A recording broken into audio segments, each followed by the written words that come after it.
Olá, amantes de vinho, ou melhor, vítimas da indústria do vinho.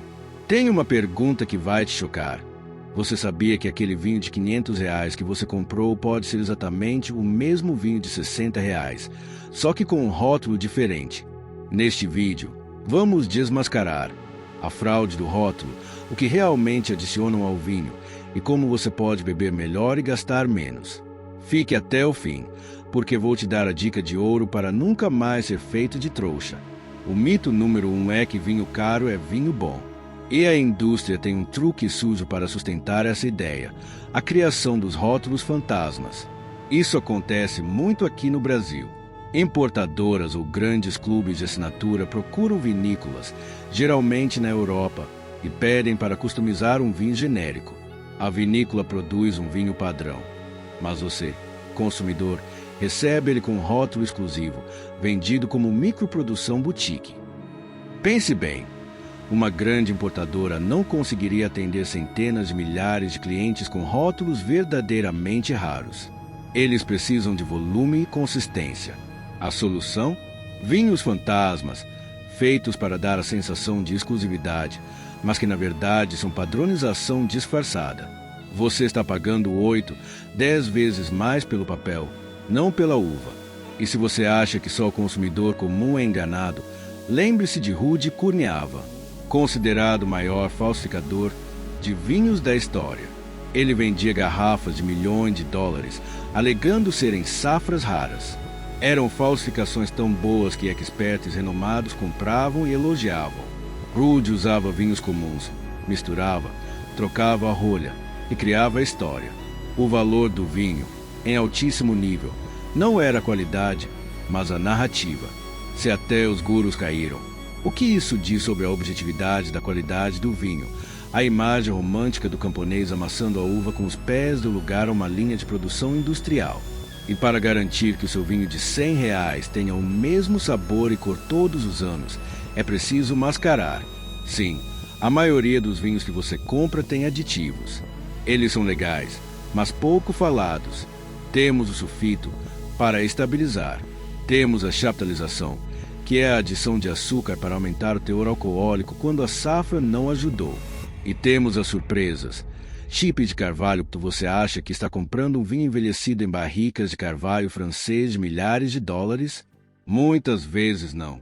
A indústria usa pedaços de madeira, os chips, para simular o sabor de baunilha e tostado do carvalho em semanas e não anos. É o atalho do sabor. E isso é só o lado legal. As fraudes mais graves são um risco à saúde. Casos recentes no Brasil e no mundo mostraram apreensões de vinhos com aditivos proibidos para mascarar má qualidade, ou pior, vinhos vencidos sendo reembalados e vendidos como novos. Portanto, quando a indústria do vinho diz que o preço se deve à qualidade da uva, lembre-se que em muitos casos, o que você está pagando é o custo de uma mega estrutura industrial projetada para padronizar e lucrar. O sistema de pontuação é a principal ferramenta para aumentar o preço. Um crítico dá 95 pontos e o preço do vinho sobe instantaneamente. Mas vamos ser sinceros, o vinho é subjetivo. Pesquisas mostram que, em degustações cegas, a diferença entre um vinho de 85 pontos e um de 95 pontos muitas vezes desaparece. O cérebro, quando vê o rótulo caro, automaticamente interpreta o vinho como melhor. É o efeito placebo do luxo. Outro truque de marketing puro: o peso da garrafa. Muita gente associa o peso de uma garrafa à qualidade do vinho. Uma garrafa mais pesada, com o fundo mais fundo, o famoso PUD, passa uma imagem de tradição e valor. Na verdade, uma garrafa pesada é apenas vidro a mais. É um gasto desnecessário na produção, um alto custo ambiental na pegada de carbono, mas que o consumidor foi treinado a encarar como selo de qualidade. Não vale o peso que tem. A indústria do vinho te faz de trouxa, alimentando o medo de errar. Você tem medo de pedir um vinho errado no restaurante, medo de comprar um rótulo ruim. E por isso, você se apega a regras e preços altos, pensando: se é caro, deve ser seguro. Liberte-se. A única regra que importa é o seu paladar. Se você gostou, é um bom vinho. Então vamos derrubar 4 mitos que a indústria adora que você acredite. Mito 1. Quanto mais velho o vinho, melhor. Uma mentira. Mais de 90% dos vinhos são feitos para serem consumidos jovens, em até 2 a 3 anos. Guardar um vinho comum só vai transformá-lo em vinagre. Só os vinhos de guarda, caríssimos, melhoram com o tempo. Mito 2. A rolha de cortiça é sempre a melhor. Fato. A tradicional rolha de cortiça é linda, mas a tampa de rosca, Screll Cap, é superior para a maioria dos vinhos de consumo rápido. Ela é mais segura e elimina o problema do vinho com cheiro de rolha. A rolha é tradição, não qualidade superior. Mito 3. Vinho tinto nunca vai à geladeira. Fato. Outra regra ultrapassada. Um tinto encorpado, sim, deve ser servido entre 16 e 18 graus. Mas um tinto leve, como um Pinot Noir, fica delicioso e mais refrescante se servido levemente gelado, a uns 14 graus. Principalmente no calor do Brasil. Mito 4. Precisa saber harmonizar perfeitamente. Fato. Relaxe. Claro que existem combinações clássicas, mas se você gosta de espumante com pizza ou tinto com peixe, vá em frente. O vinho é para ser um prazer, não uma prova de mestrado. A boa notícia é que você não precisa pagar caro para beber bem.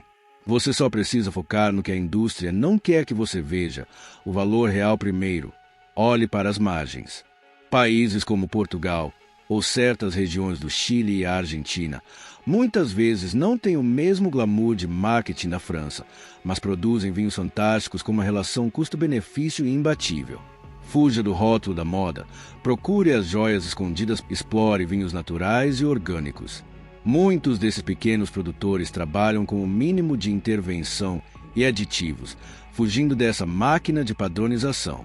Você não só bebe um vinho mais limpo, como apoia quem realmente valoriza a uva. Confie no seu nariz e boca. Se for possível, faça o teste da degustação cega com amigos. Cubra os rótulos e descubra se o vinho de R$80 é realmente pior do que o de R$400. Você vai se surpreender com a fraqueza do seu ego e a força do seu paladar. A grande farsa da indústria do vinho é que ela criou uma muralha de complicação, preço e status para afastar o consumidor e garantir lucros gigantescos com produtos, muitas vezes, medianos. O vinho não é para ser elitista. Ele é para ser social, prazeroso e acessível. Não deixe que um rótulo, um preço ou um crítico diga que é bom para você a partir de hoje. A sua missão é: beba o que gosta e ignore o snobismo de você. Qual foi o vinho mais caro que você já comprou e no fim sentiu que não valeu o preço? Ou, ao contrário, qual foi o vinho barato que te deu uma surpresa? Deixe seu comentário aqui embaixo. Se você gostou desta desmistificação, deixe o seu like e se inscreva no canal para mais vídeos que revelam as verdades por trás das grandes indústrias. Um brinde à sua liberdade de escolha. Tchau.